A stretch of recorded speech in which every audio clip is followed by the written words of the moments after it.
ഇന്ന് തന്നെ ഡൗൺലോഡ് ചെയ്യൂ. കാണൂ നിങ്ങളുടെ ഫേവറേറ്റ് ഷോസ്. നമ്മൾ പുറപ്പെട്ട വിവരം ശത്രുക്കൾ അറിഞ്ഞിരിക്കുന്നു. അവര് പണിയെടുത്തു തുടങ്ങിയിരിക്കുന്നു. മനസ്സിലായില്ലേ? അവർക്ക് ഉറക്കം നഷ്ടപ്പെട്ടു. വിവരം കിട്ടിയ സ്ഥിതിക്ക് നമ്മളിനി അങ്ങോട്ട് പോണോ മാഡം?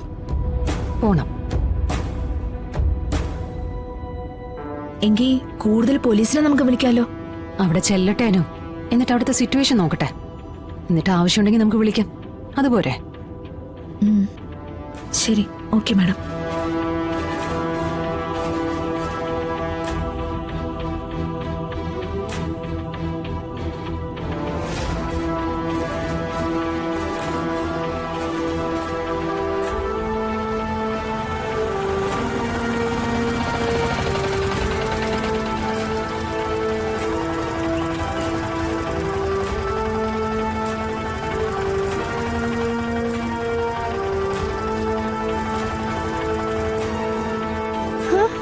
അച്ഛൻ, അച്ഛാ,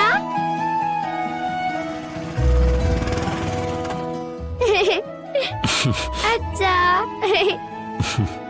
ഉമ്മ. ഉമ്മ. അച്ഛനെന്താ ഇവിടെ ഇങ്ങനെ നിക്കുന്നേ?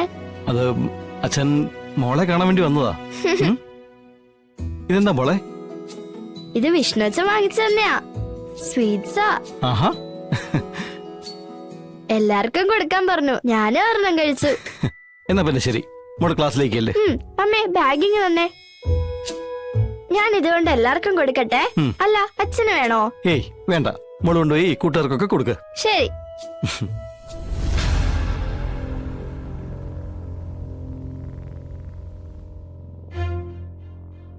ശ്യാമേ,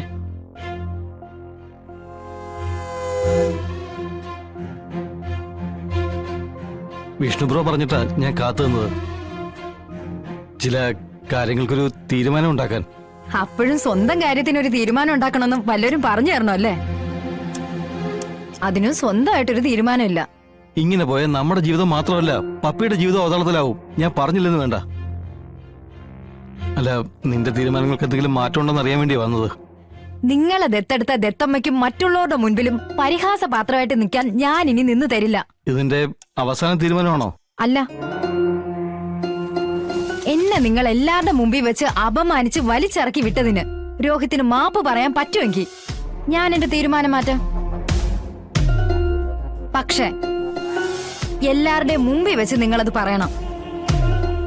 എങ്കിൽ ഞാൻ വരാം. നീ കാണിച്ച തന്റെ അടുത്തിനാ ഞാൻ ശകാരിച്ചത്. അത് വലിയ തെറ്റായിട്ടൊന്നും എനിക്ക് തോന്നിയിട്ടില്ല. നിങ്ങൾക്ക് തോന്നില്ല, കാരണം രോഹിത്തിന് കുടുംബമായിട്ട് താമസിക്കണമെന്ന് ആഗ്രഹമില്ല. ദേ, രോഹിത് ഇപ്പൊ എന്റെ മുന്നിൽ വന്ന് നിൽക്കുന്നത് തന്നെ മറ്റുള്ളവരെ ബോധ്യപ്പെടുത്താനായിട്ടല്ലേ? ആത്മാർത്ഥതയില്ലാത്ത സ്നേഹം അല്പായുസ. രോഹിത്തിന് മറ്റെന്തെങ്കിലും പറയാനുണ്ടോ? ശ്യാമേ, നീ വരുന്നില്ലെങ്കിൽ വരണ്ട. ഞാൻ പപ്പി മോളെ കൊണ്ടുപോകും. അവള് വളരേണ്ടതേ ആ വീട്ടിലാ. അതിന്റെ കാരണം നിനക്കറിയാവുന്നതാണല്ലോ. അങ്ങനെയാണെങ്കിലേ നിങ്ങൾക്കെതിരെ ഗാർഹിക പീഡനത്തിന് കൊണ്ട് കേസ് കൊടുക്കും. നീ കൊണ്ടുപോയി കേസ് കൊടുത്ത് നോക്ക്. കോടതിയിൽ എന്ത് പറയണമെന്നൊക്കെ എനിക്ക് നന്നായിട്ട് അറിയാം. നിങ്ങളെ കൊണ്ട് ഞാൻ അഴി എണ്ണിപ്പിക്കും. നിന്നെ പോലെ ഒരു ദുരന്തത്തെ സഹിച്ച് എനിക്ക് ഏത് ജയിലിൽ സ്വർഗവാടി, സ്വർഗം. നീയേ നിന്റെ വഴി നോക്കിക്കോ, ഞാൻ എന്റെ വഴി നോക്കിക്കോളാം. നമുക്ക് കാണാം.